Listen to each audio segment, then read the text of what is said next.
Less. Sports Bar. Ericsson, Garnacho hasn't stopped. Garnacho has scored in stoppage time, and Manchester United have nicked it. For updates in the world of football. Sterling for Liverpool. He's seen Henderson face to face with Fernandinho. Henderson! Oh wow! Lift the Anfield roof. Company's error, yes. Formula One. Imka's down the inside now. Comes Carlos Sainz on Lewis Hamilton. Sainz just squeezes Hamilton, who goes over the rumble strip. Cycling. Boxing. Basketball and lots more. Listen to us live on Sport Rush, Mondays to Fridays, 12:30 p.m. to 1 p.m. on Al-IyamoyeTv radio. For more inquiries, please call 0806 242 9799. Sports Rush, your everyday dose of sports.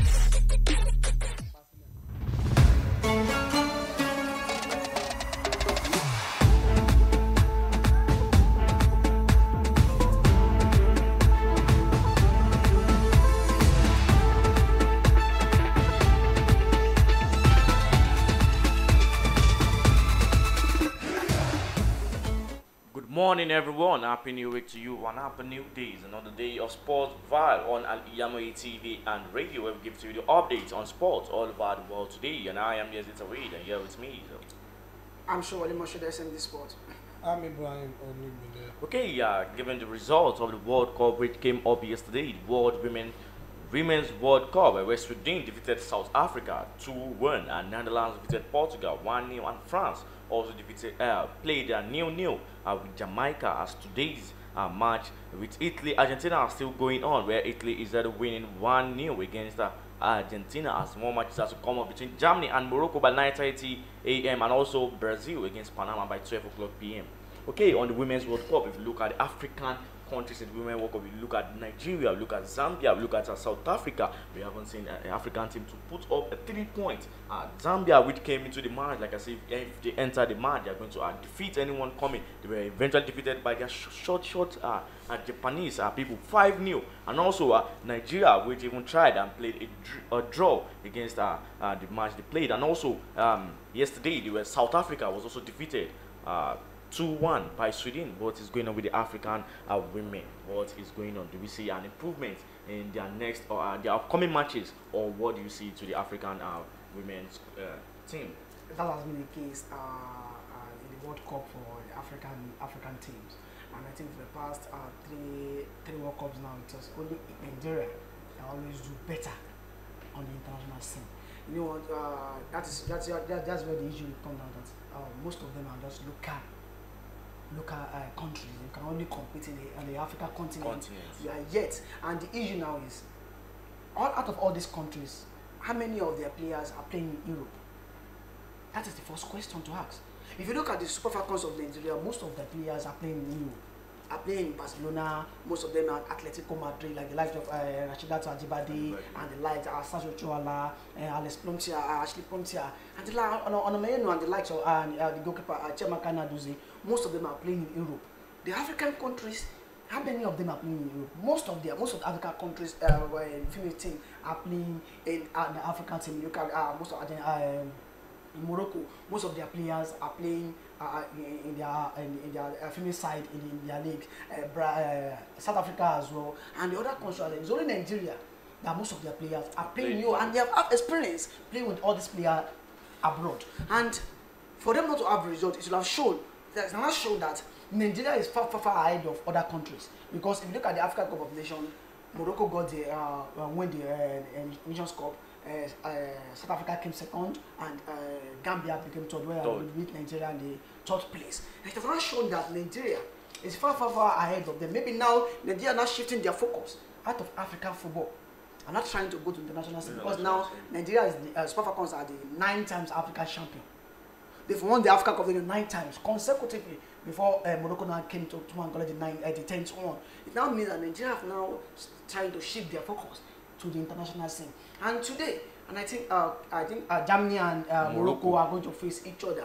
And for the kind of football that Morocco play, and what we know they have male and female for doing for the past 1 year now, because the football in Morocco has not really changed. It has changed face. Look at their male national team, what they did at the last World Cup. And I think if Morocco are able to be more clinical, because let's look at South Africa, for example. South Africa are not clinical enough. If they are so much clinical now, I think they will not be able to beat them that 2-1. So they will not be able to beat them 2-1 because it was 1-1 before Sweden came tomorrow and scored a winning goal. I think they really tried so much that even like I said, they really tried more than Nigeria, but Nigeria are so lucky to have the draw against Canada. So I just think out of the 4 countries that represent Africa, I think it's still the only Nigeria that will still please bring in surprise, maybe to get to the knockout stage. Okay, Mr. Ibrahim, what do you also see to Nigeria? Thank you very much. The African team. Thank you very much. What I would say is, I want to say something about what SMB just said. He said, you know, that it's only Nigerian players that do plays in Europe. I think it's not just that.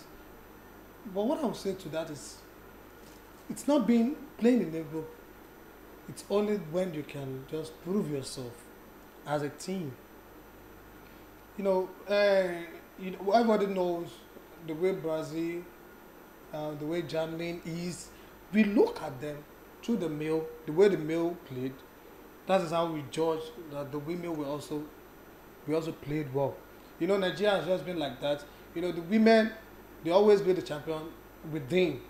That is in the African Cup of Nations. Yeah. When going international, even the men as well, they've not been doing what the way we expect of them. What I would just say to that is because those players, when they are outside the country, when they are outside from their country, when they play in Europe, or those that are playing in Europe, when they are there, they do perform perfectly well there.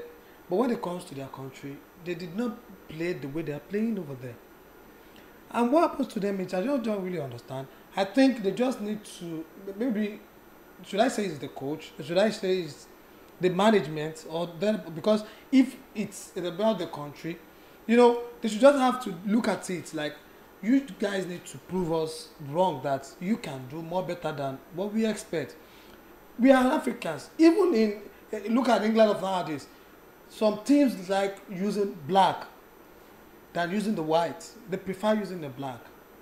You know why is that? Because they think they know they has the power, they has the ability to, like those the white had injury, the black hardly had injury like that.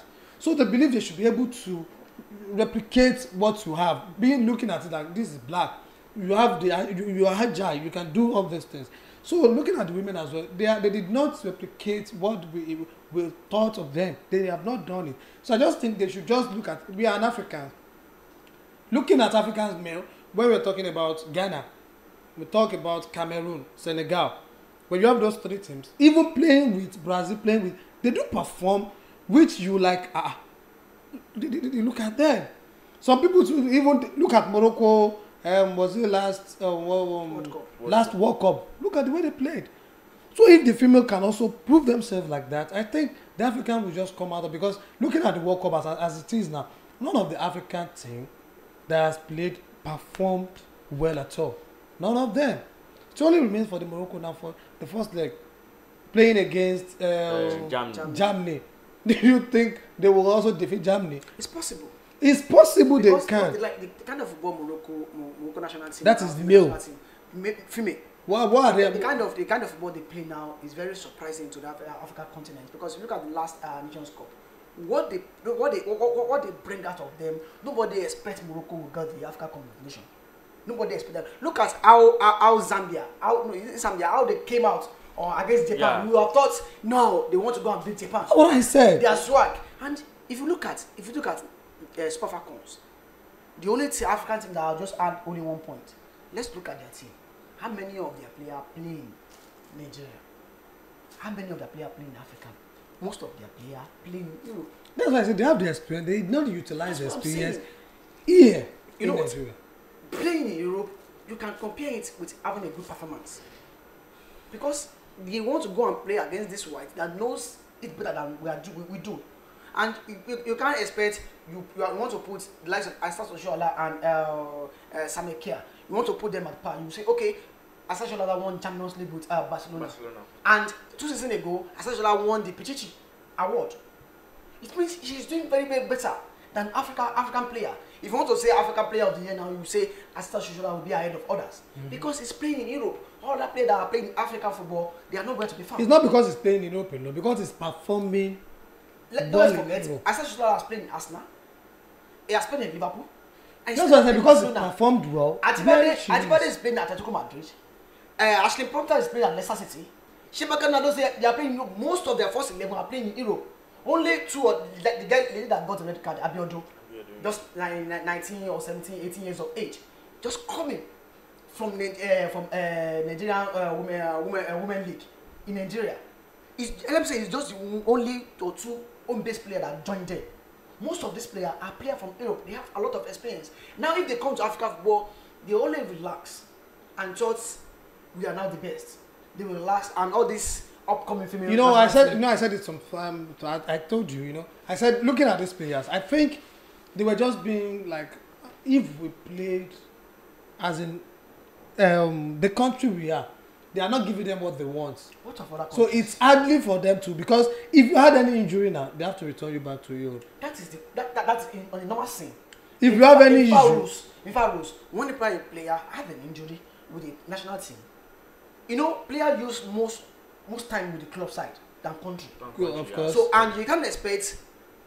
It's only when a player comes to their country that's when they get a winning bonus and salary the length. But whenever they move out of the country to the club side, it's not getting salary from the club, and you don't expect a country to bear the responsibility. No, I'm not talking about the country that they will bear it, but I'm just talking about if she had an injury, she won't be able to play there anymore, and she knows the kind of role she's playing there, so she'll be benched for another player to come in. Sam Kerr got an injury from Chelsea. Good. Now she is unable to play for Australia. He will not be able to play against Nigeria on Thursday as well. So what if Sam Kerr had injury from national team? We just now say they won't bear it. It's possible. Injury is unforeseen circumstances. But she's still Australia. She's still in Australia presently. She's not back in England.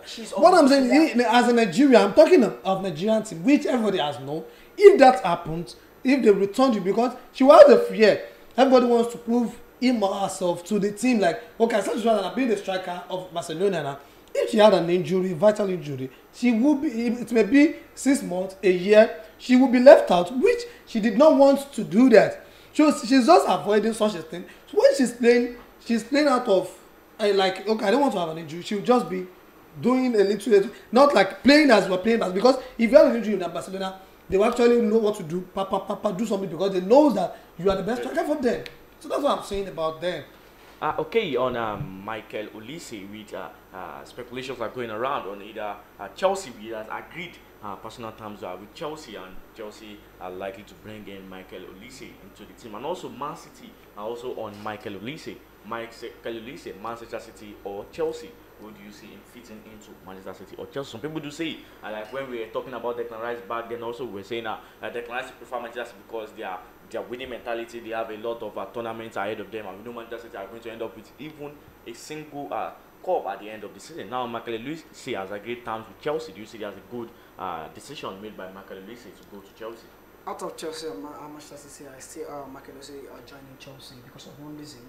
Maybe the project of Chelsea excited Michael Olise a lot, because now he knows that Chelsea are partnered with young players, and he knows he will have chance at Chelsea so much. But my question now is, Angelo Gabriel, where is this guy going? Chelsea is loaning Angelo Gabriel. Chelsea is loaning Angelo Gabriel. Strasbourg. Angelo Gabriel plays so well in the 2 games he played for Chelsea. And don't forget, it's not only Angelo Gabriel. Other players are with, but my own belief in this is just that Michael Olise is a utility player. He can play. He's a winger, but can also play from the attacking midfield position as well. For Chelsea getting such a player, at least 21 years of age, and last season he scored 2 goals for Crystal Palace, 11 assists. And if he's able to go to a team far better than Crystal Palace, he should be able to score more than such amount of goals. And I say, if he joins Chelsea, as Chelsea are bringing in a very good and versatile player. Yeah, I also support that, because what I would just say to that is because if Michael Olise can just come, Angelo Gabriel will be loaned out. You know why? Because he plays well. But Michael Olise had an experience, a glad experience. He has played for Crystal Palace, so he knows what it takes to be there. So he knows what to do. He knows, well, okay, with this how to do it to make them to be in this team. So and he's part of the team before. And when he was still young, and at the age of 7, 8, 9 years old, he was still playing at Chelsea. So he believes he's still coming back to Chelsea. So Chelsea now coming for you now. It will be like, oh, now I'm ready to play for my beloved team that I'm willing to play for. So if it comes to Angelo Gabriel will surely be loaned out, which I know. Or if Angelo Gabriel was not loaned, Moreira will be loaned. You don't get it? Surely Moreira will be loaned because Moreira doesn't even play much anymore. I can say that Moreira will be loaned. And Gabriel will be still in the team in case of an injury comes up, which he will be able to use. And during the FA Cup, Carling Cup, Angelo Gabriel can be used for him to get a better play in English Premier League. So that's what I say about that. And look at Crystal Palace now; they have been losing. Look at Zaha moving to Galatasaray. So Oliver Michael Olise moving out. Eze cannot. Transfer has not gone. You can see tomorrow that Manchester City wants to get Eze. No, nothing. Look at it in English Premier League. Transfer going on now. It's now moving to what we are expecting now. Things are just. Look at Mama Kudus. I just want to get.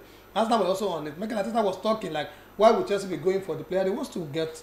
It was like he's even. Why is Arsenal coming to Chelsea together? I don't even understand what is happening between the two things. So I just think if Chelsea can just have the Mama Kudus, I have Olise at the same time. Oh my God! I think Chelsea will be a perfect team next season. I would even love to have YAZID on program this morning. Oh my God! You forgot what he said on Saturday. Okay, yeah, let's let us go to there. When he comes around, we'll still play that. Let's take a short break from here. When we get back on the break, and we continue on the updates on sports all about what to do. Stay with us. Thank you.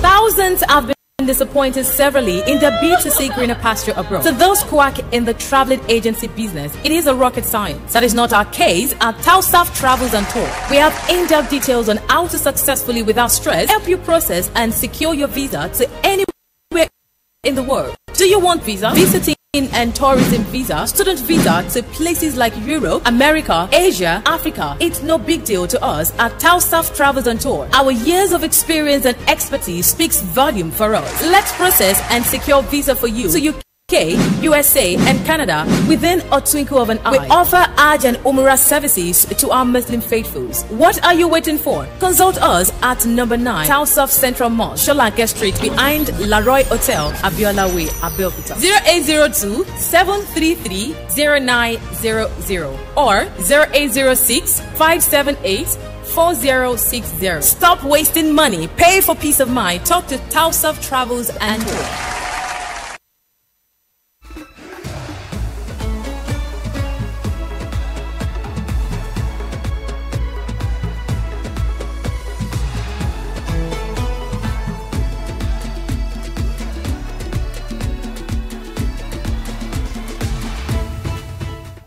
Welcome back to SPORTVILLE on Al-IyamoyeTv and radio. Okay, on Wilfried Zaha, which has joined Galatasaray from Turkey. And let's not forget, at the beginning of this transfer, we were saying that Wilfried Zaha linked with Al-Nassr in the Saudi Pro League. Do you now see Wilfried Zaha making the decision to go to the Turkey side more preferable than going to Saudi Pro League? Of course, I see him going to Galatasaray, so ahead of Saudi Pro League, which he will be a perfect player for them. Now, Galatasaray is a team maybe he has been looking up to before. I don't know, because some players didn't want to go to Saudi at all. Some players did not want to move to Saudi, even with the huge pay. Don't let me deceive you. Mbappe will not go to Saudi. With even the higher pay they are bringing, Mbappe will not go to Saudi. It's possible. It's possible because there's a link with Madrid. They want to put in a clause that Madrid will be able to sign him free transfer next season. They only signed for a season. A season. For that huge amount. You know. There's this issue with Saudi team. What they only want to do is to have stars in their league, and have a chance to. That won't. I don't think that won't help the Saudi, because those that are bringing in, they are not just only a young player. How many young players has they gotten? Those players that are bringing out is old players, like 28, 20. Only Jota. Aside from Jota, you can't say. Jota can no. What I'm talking about, Saudi as I'm not talking of a particular team. Saudi, they want to make the name, but bringing in stars now. When it comes to when it's time for you, when they are now holding like 32, they are now 32, 33, 34, they want to retire. You now start searching for new players. You to bring down you just have to build up the team around some team. Look at that's why I said Chelsea has a good prospect. Building around the team around little young players. They will have enough time to like 2, 3, 4 seasons. They will still be at the top notch. Not like you'll be using and look at only Thiago Silva is the oldest among them presently. Yeah. So look at the rest of the players. Sterling in the next 2 or 3 seasons now, Sterling will be out of Chelsea. He will be out of Chelsea. You can't even say before the transfer ends. So they have the little young players. They will have the prospect to because the way they play, they will have more experience about English Premier League, about Chelsea, about the team as well. So that's why I just think looking at using an old age player, bringing them in will not solve what you expect them to solve for you. I was even surprised that Risa said he said no to Saudi Arabia League because as in with the kind of money that was brought on the table for my Risa, I don't expect him to reject. There was a player as well that rejected a Saudi offer, Moussa Diaby. Yes. The guy that was signed by Aston Villa. He rejected all the money that was brought to him on the table. Look at Lukaku. Look at Marco Silva. He said the head coach of Fulham. 40 million euro was brought on the table for Marco Silva and he said no to Saudi. It means it's not all this player that loves to go and play there because of money. And I think Sahara want to play in the UEFA Champions League. Don't forget, next season they will be playing in the UEFA Champions League. Yes, of course. And he has been looking for that. Sahara has missed a lot of opportunity. Yeah, of course. Not coming to Arsenal. Yes. Yeah. He has made a chance at Man U, not playing up to expectation. Now I see him playing, and he has had a lot of experience. 29 years of age, he has a lot of experience, and he can replicate the performance. We know him at English Premier League, at Turkish League as well. I'm playing Champions League. His dream has now come true, rather than going to Saudi Arabia. Okay, on Saturday, where Arsenal played a friendly match against Manchester United, and Arsenal defeated 2-0 in the game, and also played penalty where they were defeated 5-3. That means 2 losses in the match.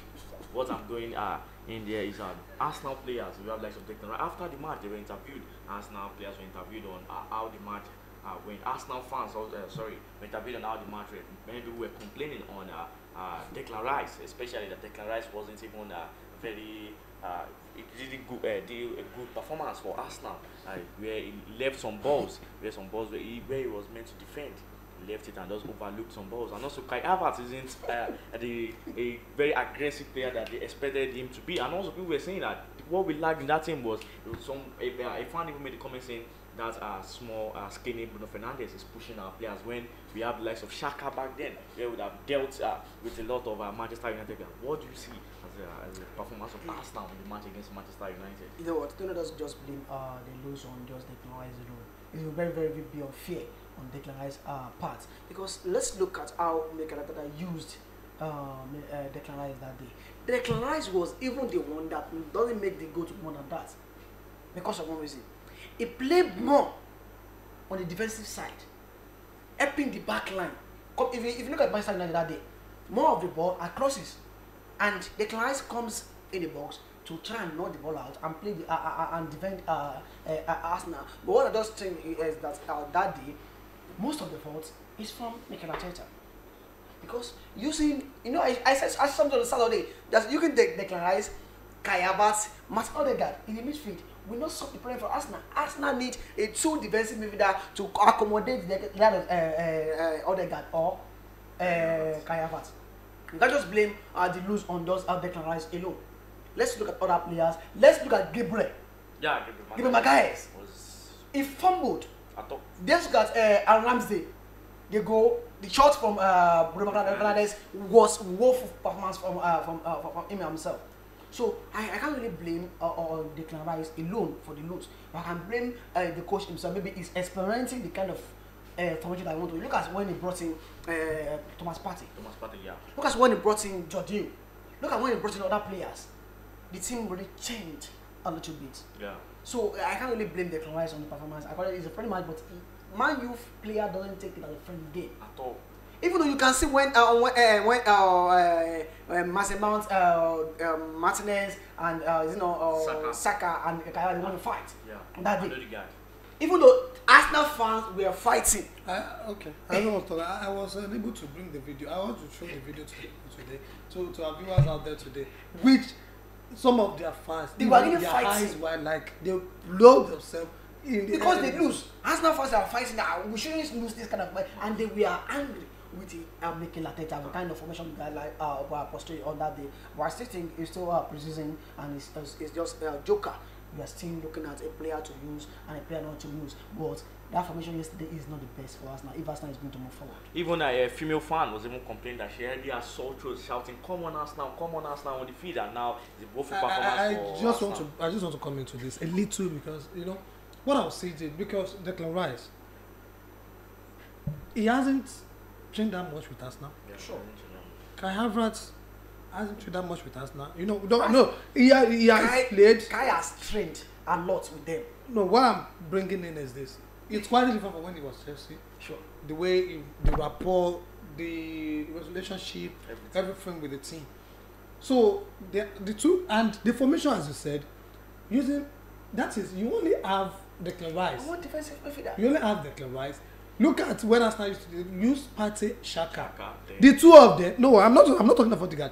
The two of them are deadly defensive midfielder. They can kill. Look at Partey. When Partey with the ball, he can. There's nothing. He has the body. He can do with it. Xhaka will tackle you with anything, so he has nothing to lose. So, but look at Kayaba can never do what Xhaka has been doing. Can never do that. Kayaba is a very flexible player. When he's with the ball, you see him. He will be doing as if something wants to happen to him. He's only Declan Rice that can do what Partey will do or what Xhaka will do. It's only Declan Rice because other guy cannot do that.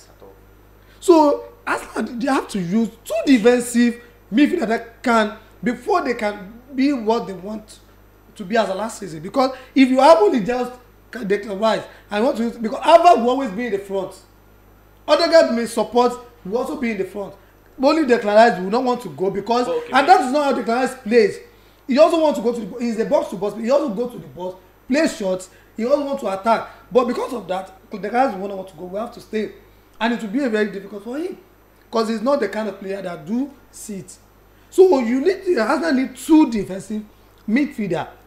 So they can use Kavas as maybe left as maybe flank because all the guys must be at the 10. That's what I'm someone to say. I think that's not possible. All the guys may be there. Arsenal fans should expect a lot of problems this season because if you look at the interplay between Kai Havertz and other guys that day, it was not that good. So you see both of them that like to player. I even saw a comment today. They were telling the Arteta was there's something between Arteta and Nketiah.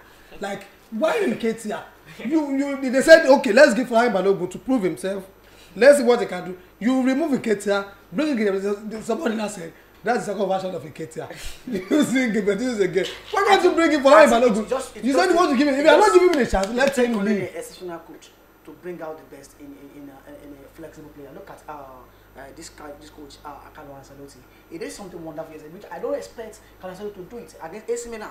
Look at the midfield of Real Madrid last night. This morning you have Cruz. He used 4-1, 2-4-1, 3-1. You have Cruz, you have Camavinga, Valverde, and you have I think Chomani. You see, he has an element of a defensive midfielder out of it. Valverde can defend, Camavinga can defend. And that's now you can put Declan Rice and Kai Havertz and other guys who can play against Man U that play with Bruno Fernandes, Mason Mount, and don't let us say that much. That's not possible for us now. If they are, that's the formation for next season. They're out of it. Okay, yeah, we've come to the end of SPORTVILLE today. You're on Al-IyamoyeTv and radio. Don't forget to subscribe to our YouTube channel and click on the notification bell for more and more programs like this. I remain YAZID. I'm sure MICHEAL, SMD Sports. Thank you for listening. Thank you for joining our program SPORTVILLE. I am Ibrahim Olivide. Tell you a Goodbye.